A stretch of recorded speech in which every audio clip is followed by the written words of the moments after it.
Umat Muslim di Kabupaten Blitar yang melakukan penyembelihan hewan kurban pada 10 Dzulhijjah setelah sholat Idul Adha dan 3 hari berturut-turut di hari Tasyrik mendapatkan pengawasan dari dinas terkait.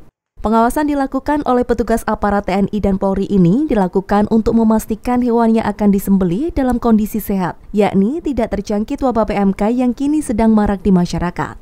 Petugas kesehatan hewan bersama TNI dan Polri ini melakukan pemantauan ke sejumlah tempat penyembelihan hewan kurban yang ada di masyarakat. Tidak hanya di masjid atau musola, petugas juga mantau rumah pemotongan hewan atau RPH milik pemerintah daerah.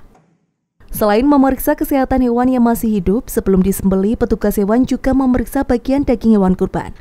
Hal ini dilakukan memastikan hewan kurban dalam kondisi sehat, serta daging kurban bebas dari penyakit yang biasanya terdapat cacing hati yang tidak layak dikonsumsi untuk kesehatan. Seperti pengecekan daging kurban yang dilakukan di RPH Serengat, Kabupaten Blitar. Terdapat 10 ekor sapi kurban, 9 diantaranya dagingnya bagus dan 1 ekor terdapat cacing hati. Atas temuan tersebut oleh petugas bagian hati langsung dibuang. Melakukan pemeriksaan ada 2, ya, pemeriksaan di kami, antemortem kemudian postmortem. Untuk yang antemortem itu pemeriksaan sebelum disembelih, jadi kemudian kami melihat fisiknya. Alhamdulillah dari 10 ekor yang direncanakan dipotong dan dalam kondisi sehat secara fisik.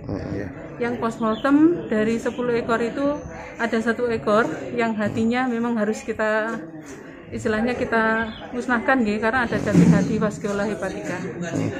Tahun ini kita selain menurunkan petugas untuk 22 kecamatan di 1 desa masing-masing petugas, kita juga bekerja sama dengan akademisi dari mahasiswa Universitas Islam Blitar, kemudian dari Universitas Nahdlatul Ulama, dan alhamdulillah juga dapat tambahan dari Bapak TNI Polri, Babin Kantipmas dan Babinsa.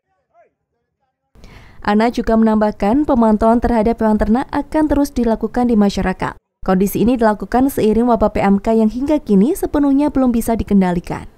Meski demikian, ia meminta masyarakat peternak tidak usah panik dengan menjual ternak murah yang bisa merugikan dirinya sendiri. Dari Blitar, Muhammad Asrofi melaporkan.